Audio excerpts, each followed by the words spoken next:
시청자 여러분 안녕하십니까? 뉴스9 윤정호입니다. 추석 연휴 고향을 찾았다가 이제 슬슬 생활의 터전으로 돌아오시는 분들 많으실 텐데요. 정든 가족들과 헤어지기 무척 아쉬웠을 듯 싶습니다. 본격적인 귀경 행렬이 시작되면서 고속도로 하루 종일 몸살을 앓았습니다. 연휴가 긴 탓에 남은 휴일 즐기러 나온 나들이개까지 가세하면서 정체가 더 심했다는데 황재영 기자가 교통 상황부터 알려드립니다. 버스에서 쏟아져 나오는 사람들 양손에 고향에서 들고 온 보따리가 한가득입니다. 본격적인 귀경 행렬이 시작되면서 기차역과 버스터미널은 하루 종일 붐볐습니다. 고향에서 부모님 해주신 음식들 받아서 올라왔고요. 동그랑땡하고 산적하고 도와드리고 만들고. 오늘 한때 서울역 상행선 열차 예매율은 90%를 넘기도 했습니다. 추석은 지났지만 아직 이틀의 휴일이 더 남은 덕분에 귀경객들의 발걸음은 가볍고 너무 길다 보니까 내일 용인에 있는 큰 놀이동산 가기로 했습니다. 궂은 날씨에도 곳곳엔 나들이 나온 인파가 몰렸습니다. 잠실야구장 구경 한번 해보고 싶고 경복궁도 한번 오랜만에 보고 싶습니다. 기분도 좋고 방학 같고 그냥 재밌게 놀러 가요. 고속도로에선 정체가 이어졌습니다. 한때 부산에서 서울까지 8시간 10분, 광주에서 서울까지는 7시간 20분이 걸렸습니다. 한국도로공사는 내일 전국 546만 대의 차량이 이동하면서 정체가 이어질 것으로 내다봤습니다. TV조선 황재영입니다. 추석을 가족들과 함께 보내지 못한 분들도 많습니다. 각 지방자치단체에서는 이들을 위해 명절을 즐길 수 있는 다양한 프로그램을 제공했는데요. 이나라 기자가 현장을 다녀왔습니다. 앞치마를 두른 이들이 재료를 칼질하고 냄비에 고기를 볶습니다. 종이에는 직접 받아 적은 선생님의 요리 팁이 빼곡하게 적혀 있습니다. 진간장 한 큰술만 넣어주세요. 추석을 맞아 1인 가구를 위한 요리 교실이 열렸습니다. 이렇게 각종 야채와 고기, 당면이 준비되어 있는데요. 오늘 만들 요리는 추석 대표 음식인 잡채와 토랑국입니다. 혼자서 해먹기 어려운 명절 음식이지만 모르는 사람들끼리 서로 도와가며 만들다 보니 어느새 먹음직스러운 요리가 완성됐습니다. 선생님이 직접 가르쳐 주시고 재료 다 준비해 주시고 친구들도 하고 그러니까 너무 재밌고 또 하고 싶고 그래요. 책상에 모여 앉은 이들이 전통 문양에 알록달록하게 색을 채워 넣습니다. 완성된 그림을 오븐에 넣고 구워내자 3분의 1 크기로 줄어든 아기자기한 장식품이 탄생합니다. 다른 한쪽에서는 제기차기가 한창입니다. 1인 가구들은 휴일이나 명절 같은 경우에도 입을 떼지 않는 경우도 있거든요. 근데 이렇게 나와서 그냥 스몰 토크 하면서 힐링하는 시간. 1인 가구 천만시대, 명절 풍경도 달라지고 있습니다. TV조선 이나라입니다. 올 추석에는 휘영청 밝은 보름달 보기가 힘들었습니다. 추석 연휴 내내 전국적으로 비가 오락가락했는데 귀경길에도 영향을 주고 있습니다. 이번 비는 모레 잠깐 그친 뒤 다시 다음 주 초까지 이어질 전망입니다. 임서인 기자입니다. 구름이 짙게 깔려 잔뜩 흐린 하늘 아래로 도로가 빗물에 젖었습니다. 내렸다 그쳤다를 반복하는 비에 시민들도 우산을 썼다 접었다 하며 거리를 오갑니다. 다른 것도 구경하고 다니려고 그랬는데 너무 흐려갖고 구경도 많이 못하고 해서 아쉬웠어요. 이번 추석 연휴 내내 흐린 날씨가 이어지고 있습니다. 제주와 남해안 일부를 제외하고 전국 대부분에서 한가위 보름달도 볼 수 없었습니다. 보름달을 못 본 점을 많이 아쉬우긴 했지만 가족들하고 그냥 좋은 시간 보냈고요. 서해상에서 동쪽으로 이동하는 저기압의 영향으로 전국이 비구름에 뒤덮이면서 귀경길도 빗길이 되고 있습니다.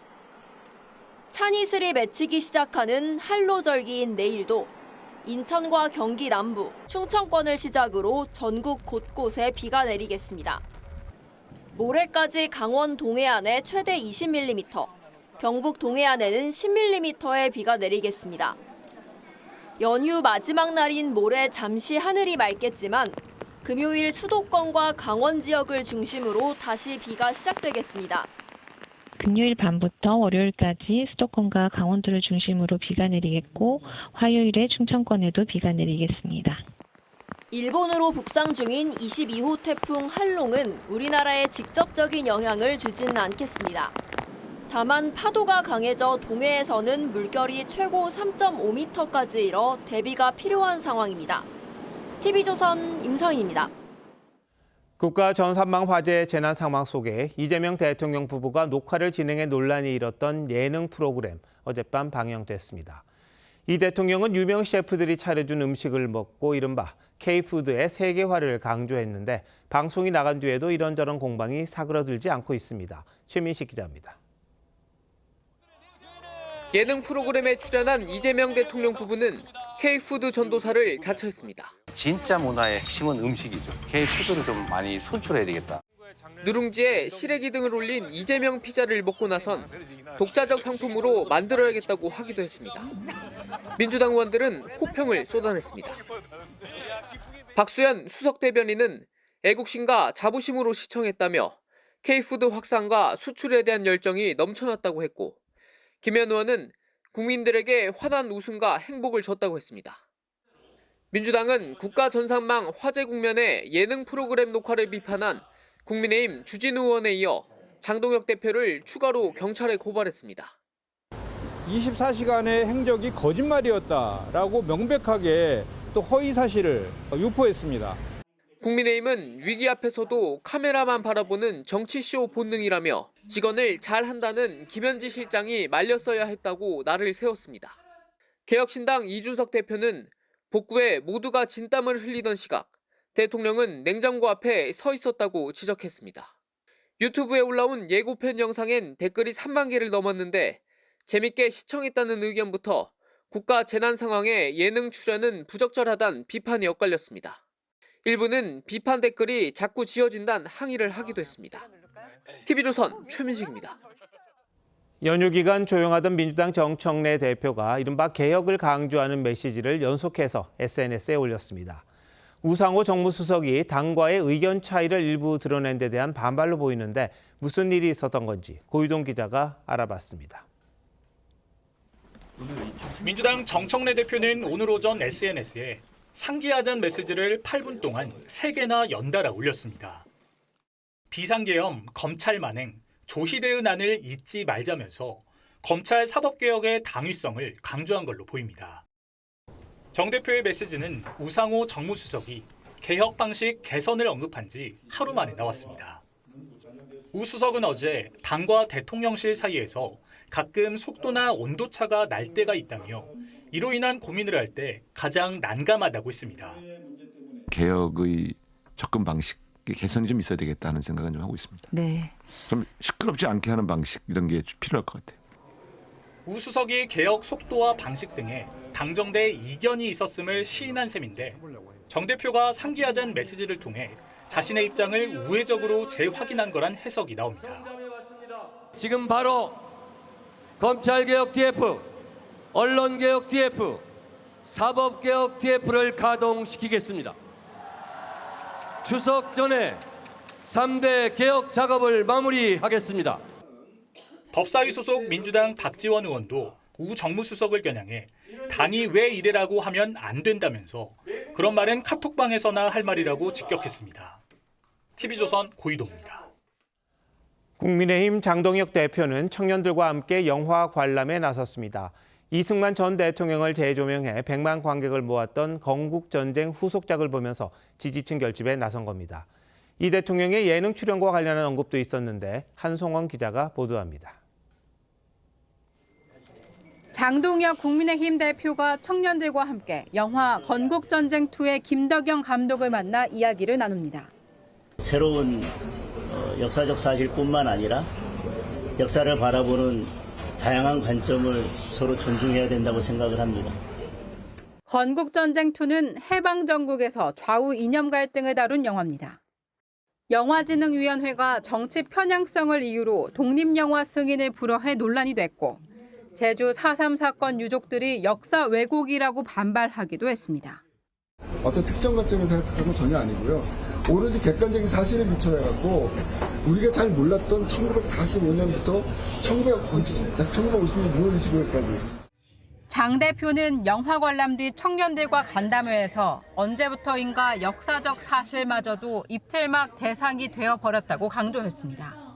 장 대표는 이재명 대통령 예능 촬영을 비판했다가 민주당으로부터 고발당한 것에 대해선 공포정치라며 강하게 반발했습니다. 여당이 나서서 제1야당의 대표를 고발한다? 저는 이게 바로 공포정치입니다. 모든 입을 틀어막겠다는 것입니다. 이 대통령을 향해선 예능 출연이 아닌 재난 현장에 있는 게 국민 삶의 보탬이 되는 것이라고 비판을 이어갔습니다. TV조선 한송원입니다. 이진숙 전 방통위원장 체포를 둘러싼 공방도 연휴 내내 이어지고 있습니다. 이 전 위원장은 출석일이 잡힌 뒤에도 체포영장을 계속 신청했다가 기각된 이유가 뭐냐고 따졌고 경찰은 적법성 논쟁은 이미 끝났다는 입장입니다. 앞으로도 법적 다툼이 이어질 듯한데요. 이낙원 기자가 알아봤습니다.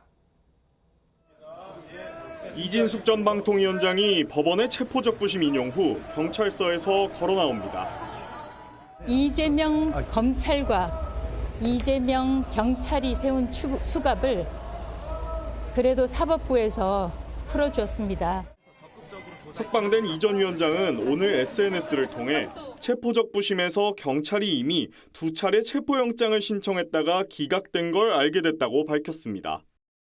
이 전 위원장은 9월 9일 경찰과 통화해서 9월 27일 출석으로 일정을 조정했는데도 그 사이에 체포영장을 신청한 것이라며 이해할 수 없는 상황이라고 주장했습니다. 또 체포영장이 3번에 걸쳐 신청되는 동안 대통령실이 몰랐을 리 없다며 대통령실이 자신의 휴가 반려 소식을 알리고 사퇴를 언급한 걸 그 근거라고 주장했습니다. 이진숙 방송통신위원회 위원장의 휴가 신청권 반려에 대해서 공지 나갔습니다. 출마를 할 생각이 있으시면 그만두시고 나가시는 게 맞지 않나. 하지만 경찰은 체포적부심에서 이미 체포 적법성을 인정받았다며 일축했습니다. 실제 경찰은 이 전 위원장 측에 9월 27일 이전 출석을 요청하기 위해 수차례 연락을 시도한 걸로 전해졌습니다. TV조선 이낙원입니다.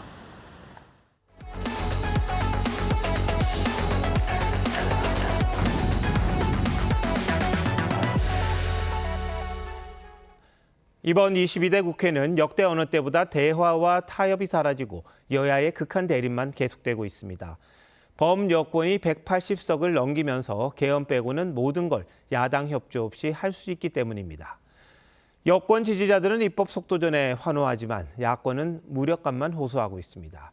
여권의 힘자랑이 과연 바람직한 건지, 소수에 대한 배려는 없어도 되는 건지, 대립 정치의 문제점을 짚어보는 순서 마련했습니다.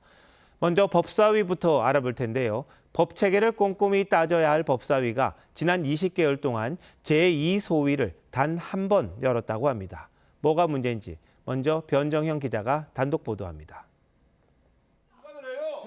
지난 8월 방송산법과 노란봉투법 등 쟁점 법안들이 법사위에 올라오자 국민의힘은 2소위 회부를 요구했습니다. 2소위에 보내가지고 그 문구가 위헌적이지 않게 하는 내용으로 가다듬는 게 법사위의 당연한 역할 아니겠습니까?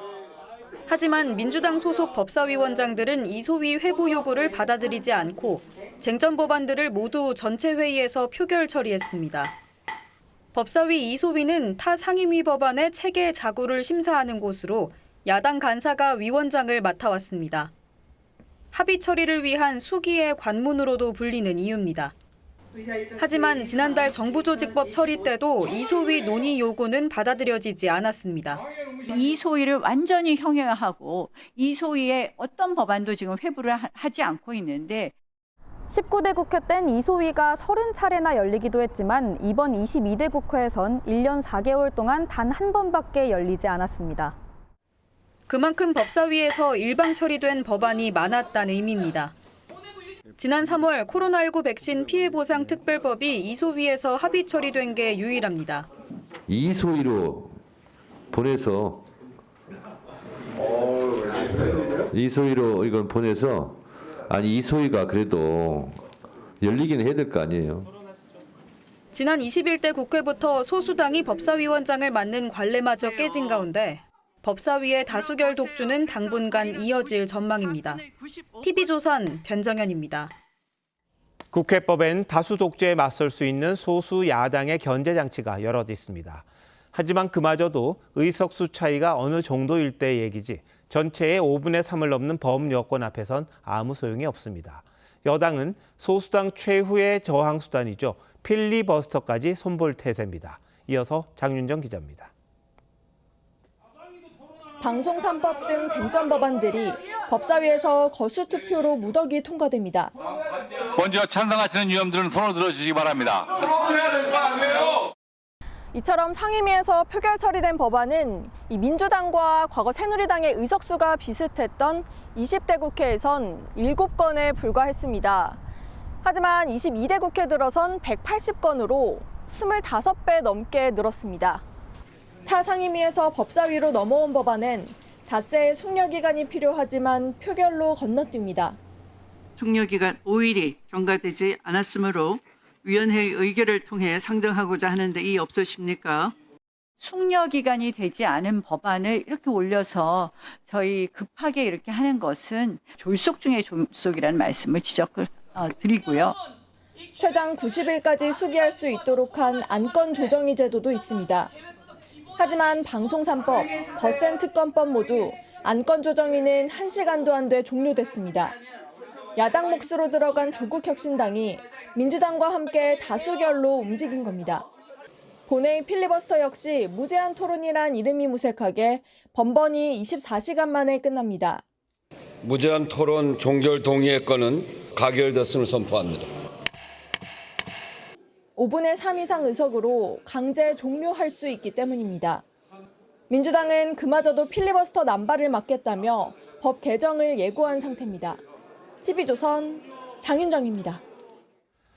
자기 땅이라면 이렇게 방치했을까요? 탈북민들의 정착을 지원하는 통일부 산하 하나원이 거액을 주고 땅을 사놓고는 20년 넘게 까맣게 잊고 있었다고 합니다.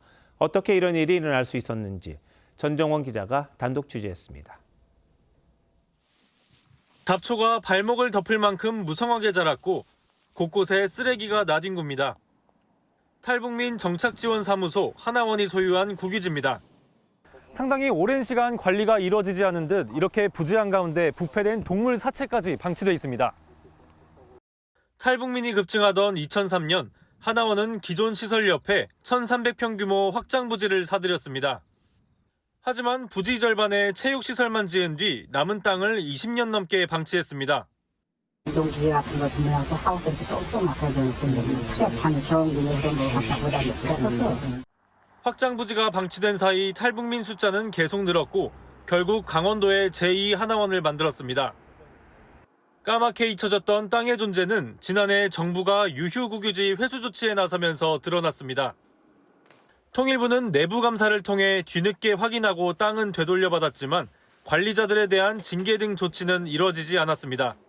의무는 있는데 그게 잘 관리가 안 됐을 때 그럼 징계는 있냐 하면 그렇지는 않아요. 업무 인수인계도 제대로 안 됐던 것 같고 그러니까 내가 관리해야 되는지도 잘 모르고. 하나원은 뒤늦게 남은 부지를 시설 확충에 활용하겠다고 밝혔습니다. TV조선 전정원입니다. 북한이 백두산과 가까운 삼지연 비행장을 국제공항급으로 개조하고 있습니다. 여름 휴양지인 원산 갈마지구에 이어 백두산 주변을 겨울철 관광지로 개발해 외국인 유치에 적극 나서겠다는 의도로 보입니다. 이태영 기자의 보도입니다. 미국의 북한 전문 매체 삼팔로스가 지난달 촬영한 삼지연 비행장의 위성 사진입니다.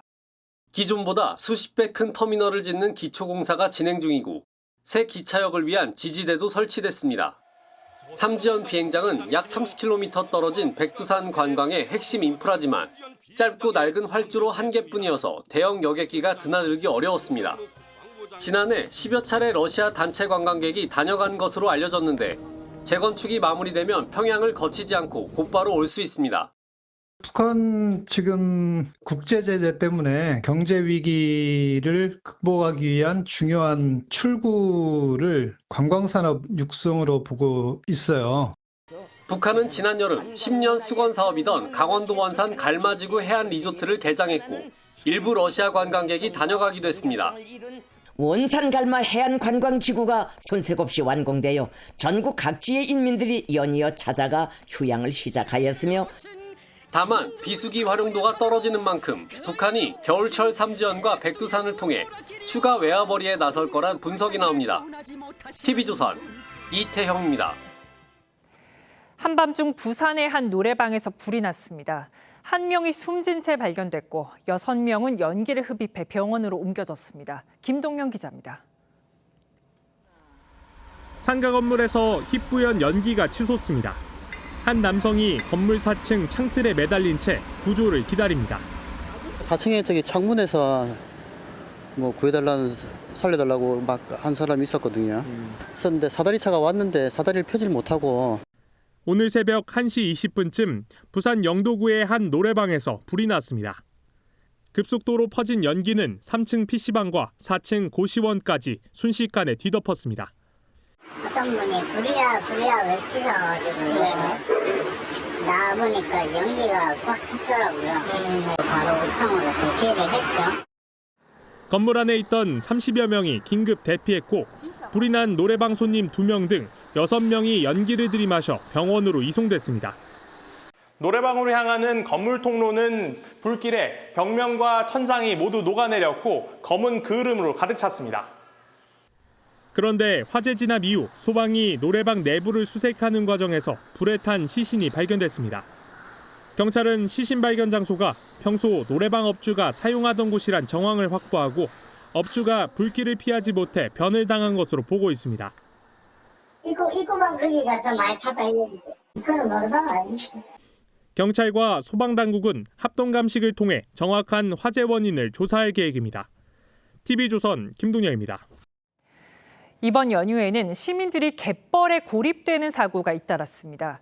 전남에선 갯벌에 빠진 일가족이 가까스로 구조됐고 충남에선 70대 여성이 숨졌습니다. 특히 이번 연휴처럼 비가 내리거나 흐린 날씨에는 더 주의해야 합니다. 김승돈 기자가 취재했습니다. 어둠이 내려앉은 바다 한가운데 해경 대원들이 전등을 비추며 구조 작업을 벌입니다. 숙달된 대원들도 발이 푹푹 빠지는 갯벌에서는 중심을 잡기 힘듭니다. 현재 어른 2명, 체력이 방전되어 밧줄로 지금 구조하려고 하고 있습니다. 어제 저녁 7시 10분쯤 전남 신안의 한 바닷가에서 조개를 줍던 일가족 7명이 갯벌에 고립됐습니다. 해가 지고 비까지 내리면서 방향을 잃은 겁니다. 갯벌에 머리가 헛비갖고 빠지면은 좀 헤어나기가 좀 어려운 그런 형태가 좀. 해경은 신고 접수 30분 만에 일가족을 구조했습니다. 네, 서울서 내려왔다더라고요. 성인 4명, 어린이 3명. 추위기고 어두워지니까 겁먹고 추워지고. 지난 4일 저녁 충남 태안에서는 갯벌에 나가 어패류를 잡던 70대 여성이 연락이 끊긴 지 하루 만에 숨진 채 발견됐습니다. 추석 연휴에 가족들과 여행을 나섰다 변을 당한 것으로 조사됐습니다. 최근 4년간 발생한 갯벌 고립 사고는 200건이 넘습니다. 숨지거나 실종된 사람도 확인된 것만 29명인 것으로 집계됐습니다. 전문가들은 수심이 낮더라도 갯벌에 들어갈 때는 반드시 구명조끼 등 안전장비를 착용하라고 조언했습니다. TV조선 김승돈입니다. 에베레스트 산에 눈보라가 몰아치면서 등산객 수백 명이 고립됐다 구조됐습니다.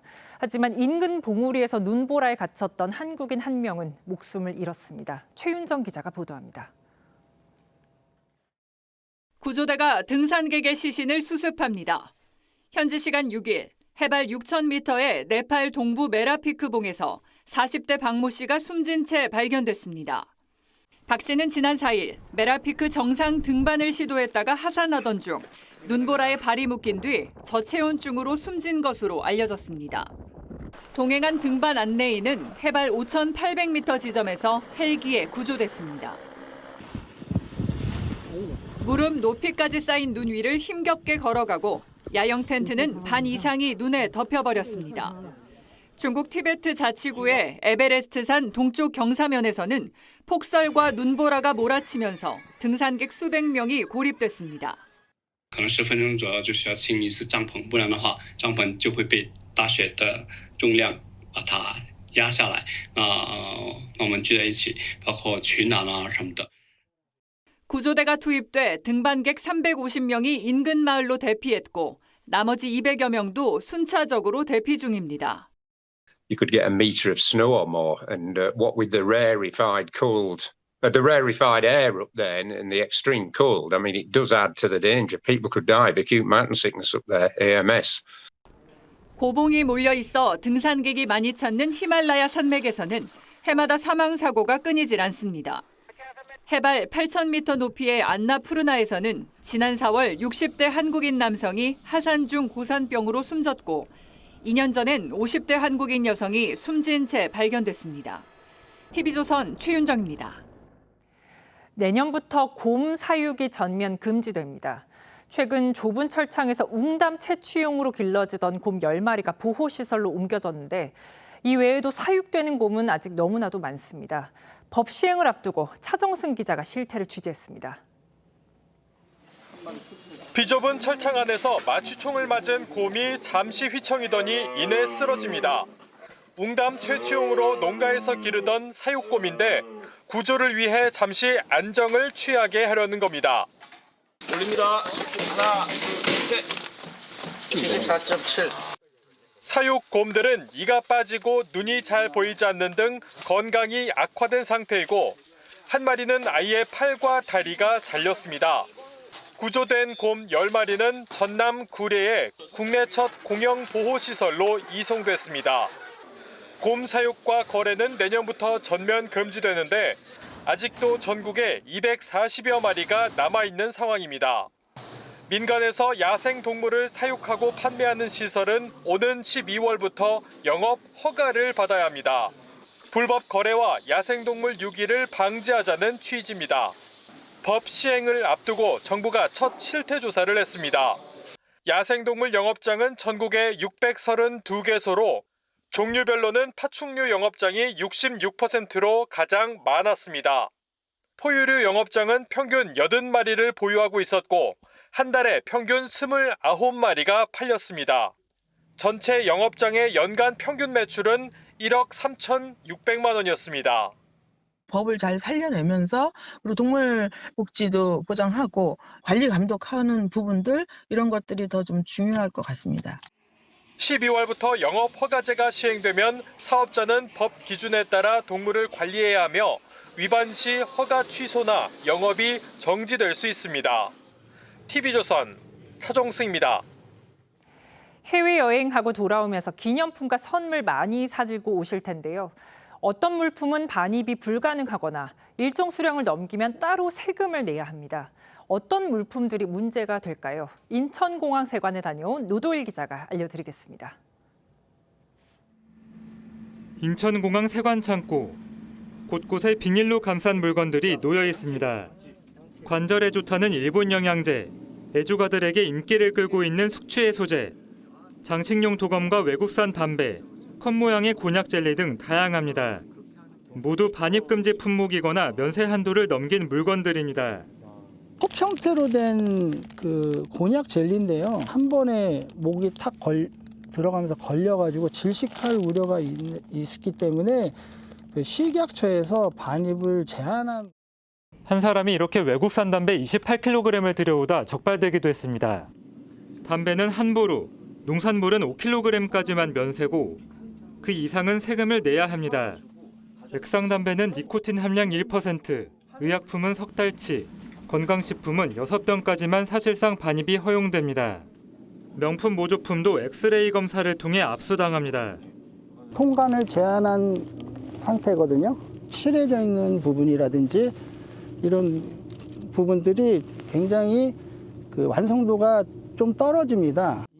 현재 이곳 인천공항 세관에 유치된 물건은 8,500여 건. 길게는 2달 동안 보관되고 그 사이 세금을 내지 않으면 처분됩니다. 관세청은 반입제 한 품목을 들여오다 적발되면 최악의 경우 형사처벌을 받을 수 있다고 경고했습니다. TV조선 노도일입니다.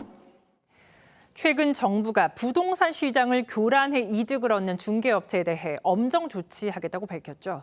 서울 강남에서 가입비 수천만 원을 받고 회원끼리만 매물을 공유하는 부동산 지역회가 버젓이 운영되고 있었습니다. 서영일 기자가 단독 취재했습니다. 서울 강남에서 20년 넘게 부동산 중개업을 하던 A씨. 고가 아파트 단지에 새로 중개업소를 열면서 어쩔 수 없이 지역 공인중개사 모임에 가입했습니다.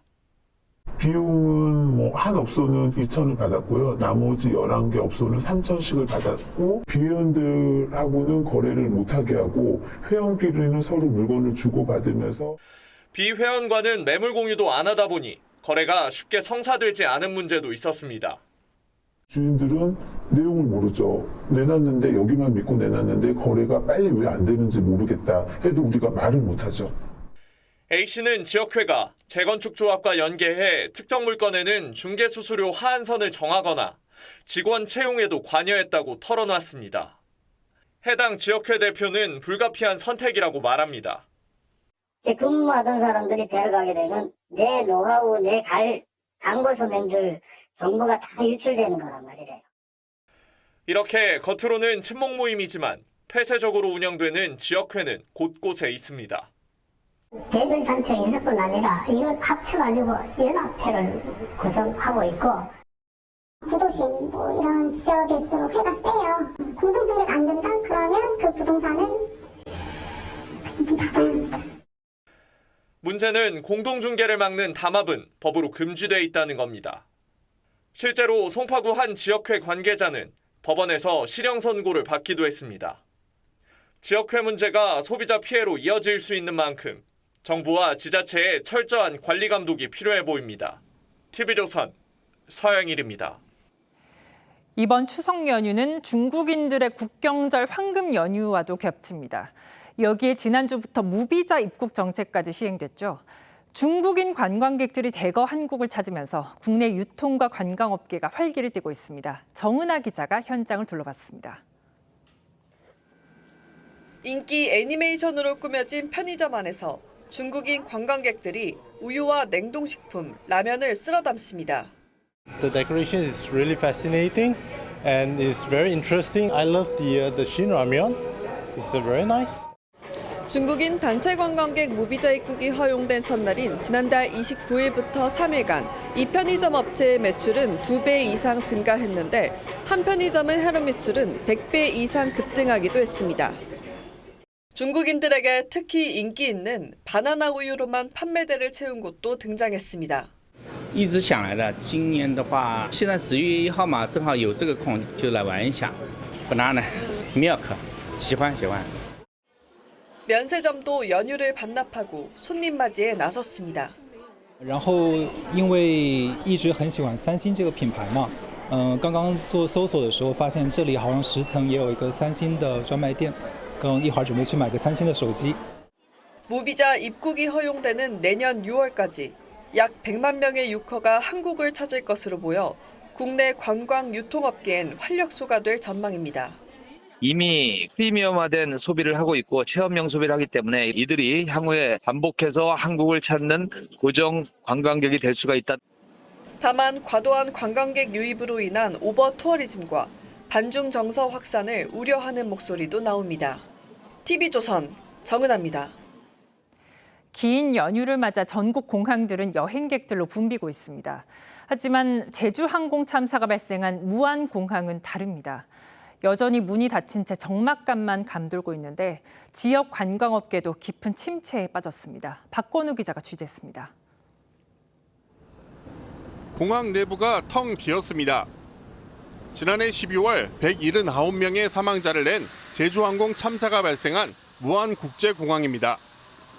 지난 추석 명절 이용객들로 북적였던 공항의 모습과는 상황이 정반대입니다. 일본과 중국, 베트남 등 국제선을 운행했던 이곳 전남 무안공항은 10달째 문이 닫혀 있습니다. 인천공항까지 왕복 8시간 이상 걸리는 상황에서 아예 여행 계획을 접는 시민들도 많습니다. 무안공항에 비행기가 안 뜨기 때문에 포기를 하고 가족들과 명절을 보내고 이 근처에서 이렇게 휴가를 지내라고 생각합니다. 국토교통부가 당초 오는 10일까지였던 무안공항 폐쇄 기간을 안전 문제 등을 이유로 내년 1월까지 연장하면서 관광업계엔 빨간불이 켜졌습니다. 수입이 전혀 있지도 않고 전체적으로 봤을 때는 약 한 90% 이상이 전멸이죠. 중국인 단체 관광객의 무비자 입국 호재도 남일일 뿐입니다. 중국 외국인 관광객들이 무비자로 무안공항을 상당히 전에는 많이 들어왔었는데 이게 지금 전무한 상태이기 때문에 광주 전남 지역 여행업계는 참사 이후 지난 6월까지 매출 손실액이 1,000억 원을 넘었다며 무안공항 조기 개항을 촉구하고 나섰습니다. 전남경찰청은 중대재해 전담팀을 신설하고 제주항공 참사 원인을 집중 수사하기로 했습니다. TV조선 박고루입니다.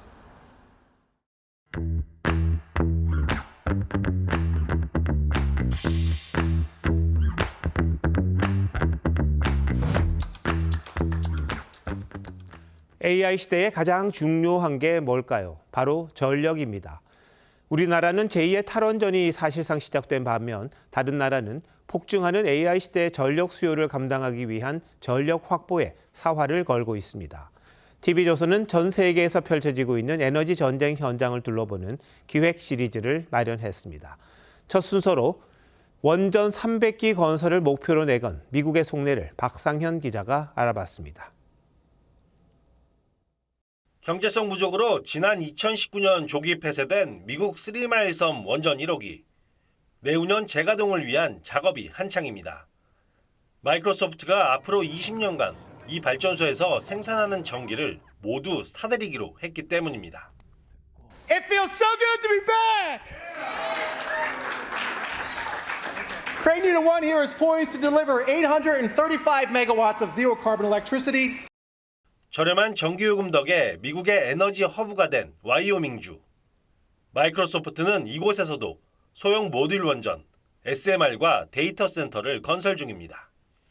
미국 와이오밍주에서는 1년에 소비하는 전력의 12배가 넘는 전기가 생산되고 있습니다. 남은 전력은 다른 주에 팔아서 수익을 올리는 구조도 만들었습니다. 마이크로소프트를 비롯한 빅테크들이 전기 확보에 혈안이 된 건 AI 경쟁에서 살아남기 위해서입니다. AI 데이터 센터 전력 소비량은 매년 50%씩 늘어날 전망입니다.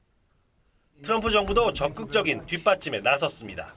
2050년까지 원전을 4배 확대해 300기를 더 짓고 에너지 믹스에서 신재생 비중을 줄여 안정적인 전력 확보에 방점을 뒀습니다. 이런 정책을 통해 한국이나 유럽보다 저렴한 전기요금을 유지한다는 계획입니다. So we're supportive of all the mix of technologies. We think you need clean firm. We also think having clean but not firm is fine as long as you have enough firm to back it up when the variable renewables like solar and wind are. 빅테크의 천국 미국이 에너지 경쟁력까지 앞세워 AI 시대를 주도해 나가고 있습니다. TV조선 박상현입니다. 한미 관세 협상이 아직도 타협점을 찾지 못하면서 기업들은 속이 타들어가고 있습니다. 수출 기업의 유동성을 지원하기 위해 정부가 투입한 돈만 3조 4천억 원을 넘었고 올해 신설한 관세 대응 바우처를 받아간 중소, 중견기업도 2천 곳을 넘은 것으로 나타났습니다. 김창석 기자의 단독 보도입니다. 코트라에 마련된 관세 대응 상담실에 기업들의 문의 전화가 이어집니다. 중국 사안이 판정이 되면 아시겠지만 한 40-50% 정도 더 추가적으로 관세를 내셔야 하기 때문에 지난 2월부터 이달까지 미국 수출품 관세 관련 상담 건수가 7,800건을 넘었습니다. 철강, 알루미늄, 구리의 경우에는 품목별 관세에 대해서 함량 가치에 대해서만 관세가 부과되고 있어서 그 함량 가치 산정에도 많은 어려움을 겪고 계십니다. 일부 중소 중견기업들이 유동성에도 어려움을 겪으면서 무역보험공사의 대출금 보증액은 지난 8월까지 3조 4천억 원에 달했습니다. 지난해보다 월 평균 12% 늘었습니다. 한 20% 이상 정도 감소하는 것으로 좀 추정하고 있습니다. 아직 한국의 상호관세가 확정이 되지 않아서 불안해하시거든요. 올해 신설된 관세 대응 바우처 지원을 받은 기업도 2,200곳. 금액은 960억 원을 넘었습니다. 힘들어하는 기업체가 꽤나 많습니다. 무엇보다도 국익에 도움이 되는 방향으로 조속히 합의해서 국내 기업들에게 피해가 없도록 해야 합니다. 한미 관세 협상 후속 협의를 위해 급파됐다가 어제 귀국한 김정관 산업통상부 장관은 상당한 공감대가 이뤄졌다고 했는데 기업들은 하루하루 협상 타결 소식만 고대하고 있습니다. TV조선 김창섭입니다. 미국 연방정부의 업무가 일시적으로 멈추는 이른바 셧다운이 일주일째 이어지고 있습니다. 정부 예산을 두고 의회가 여전히 합의하지 못하면서 행정이 사실상 마비된 건데 항공편 대거 지연을 비롯해 미국 내 혼란은 커져가고 있습니다. 김자민 기자입니다. 승객들이 공항 주변을 서성입니다. 미국 캘리포니아주의 한 공항인데 무려 6시간 동안 이착륙을 지시할 항공 관제사가 없어 항공편 상당수가 지연되거나 취소됐습니다. 연방정부 셧다운 시에도 관제사 등 필수 인력은 무급으로 일해야 하지만 일부는 병가를 내고 나오지 않았습니다. I would rather see some resolution be reached. 덴버와 뉴욕 등 다른 주요 공항에서도 비슷한 사태가 벌어졌습니다. 인력 부족 탓에 지연된 항공편은 하루에만 4천여 편에 달합니다. Some areas there's been a 50% reduction in some of the staffing. 공무원 강제 휴직으로 일부 국립공원과 박물관도 문을 닫았고 관광객들은 발길을 돌렸습니다. 곳곳에서 피해가 속출하고 있지만 셧다운은 장기화될 공산마저 보입니다. 핵심 쟁점인 오바마 케어의 보조금 문제를 놓고 공화당과 민주당이 입장차를 좁히지 못하며 임시 예산안 처리가 또 불발됐습니다. The Democrats are the ones that started this, and we want great health care for people. 미국의 역대 최장기 셧다운 사태는 트럼프 정부 일기 때인 2018년으로 35일간의 셧다운으로 미국 국내 총생산에 30억 달러 손실이 발생했습니다. TV조선 김자민입니다. 10연승을 달리던 NC의 무패 행진이 끝났습니다. 삼성이 NC를 꺾고 SSG와 준 플레이오프에서 맞붙게 됐습니다. 두 팀이 포스트 시즌에서 만나는 건 무려 13년 만입니다. 윤재민 기자입니다. 정규리그 후반부터 이어진 NC의 약진은 여기까지였습니다. 구창모의 호투를 앞세워 와일드카드 1차전을 4대1로 이겼지만 2차전인 오늘은 선발 로건의 폭투로 1회에만 2점을 내주고 끌려갔습니다. 로건은 김명홍에게 볼넷을 내주며 2사 만루를 만들었고 이성규와 강민호에게 연속으로 밀어내기 볼넷을 허용했습니다. 로건은 6회까지 삼성 타선을 3자 범퇴로 묶었지만 NC의 타선도 침묵하며 패전 투수가 됐습니다. 몸 푸는 과정에서 본인의 루틴이 많이 좀 깨진 것 같아요. 그래서 빨리 그걸 잡아서 유기직까지 잘 던져줘서 그 부분도 고맙게 생각하고 있습니다. 삼성은 8회 말 김원곤의 도루와 김성윤의 희생플라이로 한 점을 더하며 승리를 확정지었습니다. 삼성은 이틀 뒤부터 3위 SSG와 오전 3승제의 준 플레이오프를 치릅니다. NC의 타선을 무실점으로 틀어막은 수비력은 기대할 만하지만 1회 초 1번 타자 이재현의 안타를 제외하면 추가 안타가 없었던 점은 개선이 필요합니다.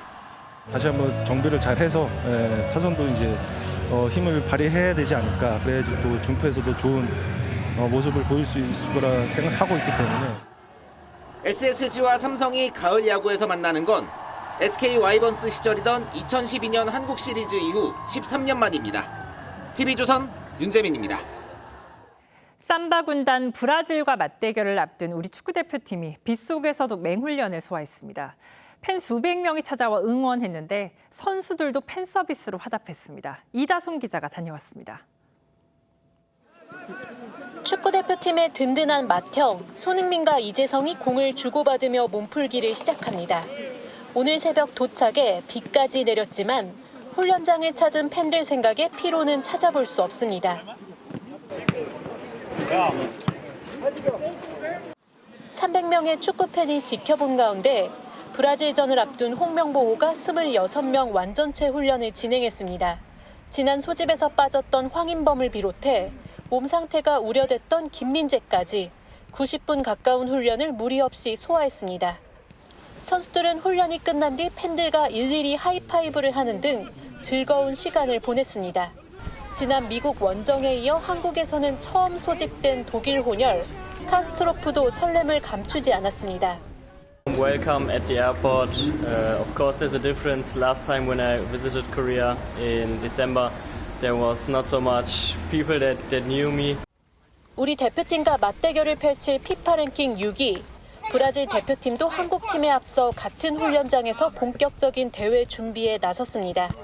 명장 안첼로티 감독이 지켜본 가운데 비니시우스, 히샤르리송 등 주축 선수들이 모두 참석했습니다.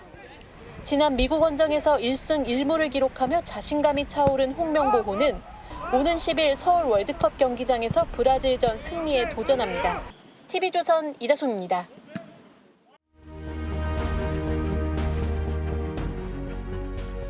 These physical and behavioral adaptations, along with advancements in technology, allowed some Homo species to be the first to migrate out of Africa and explore the rest of the world. 인류의 첫 번째 대이동은 약 7만 년 전 아프리카에서 시작됐습니다. 이유는 단 하나, 식량 부족이었습니다. 먹을 것을 찾아 대륙을 건너고 바다를 건넜습니다. It is the farthest anyone has ever gone. Yet humankind's greatest adventure was also its riskiest. 이제 인류는 지구를 넘어 우주로 향합니다. 이번엔 생존이 아니라 호기심 때문입니다. 하와이 이민 가면 자녀 교육도 시킬 수 있고 돈도 많이 벌고. 한민족은 어땠을까요? 지구촌으로 퍼지기 시작한 건 망국과 가난 때문이었죠. 하와이, 멕시코, 만주로 흩어졌던 우리 조상들의 발걸음엔 살기 위해서라는 절박함이 깔려 있었습니다. 그런데 지금은 어떨까요? 부자들이 오히려 한국을 떠나고 있습니다. 올해만 2,400명, 빠져나간 돈만 21조 원이 넘는다고 합니다. 전 세계에서 네 번째로 많은 규모입니다. 3년 전과 비교하면 6배로 급증했는데 이쯤 되면 이유가 있을 겁니다. 바로 세금입니다. 특히 한국의 상속세율은 최고 60%, OECD 국가 가운데 가장 높습니다. 상속세가 아예 없는 나라만 14곳이랍니다.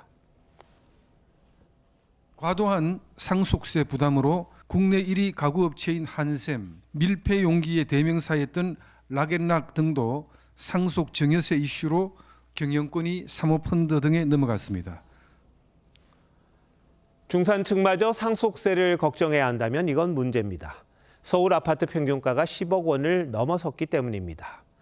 배우자와 사별하면 이사 갈 수밖에 없게 만드는 사망범칙금이라는 말까지 나옵니다. 정치 철학자 에드먼드 버크는 재산을 가문 속에 영속시키는 힘이 사회 자체의 지속성을 가능하게 한다고 했습니다. 세금은 공동체를 떠받치는 기둥이지만 부의 축적도 인간의 본성이자 문명의 동력이기도 합니다. 결국 중요한 건 균형입니다. 조세의 정의를 세우되 부자가 되려는 의지를 꺾지 않는 지혜, 그 균형 위에 국가 미래가 결정됩니다. 10월 7일 윤종우의 앵커 칼럼, 부자는 어디로 였습니다.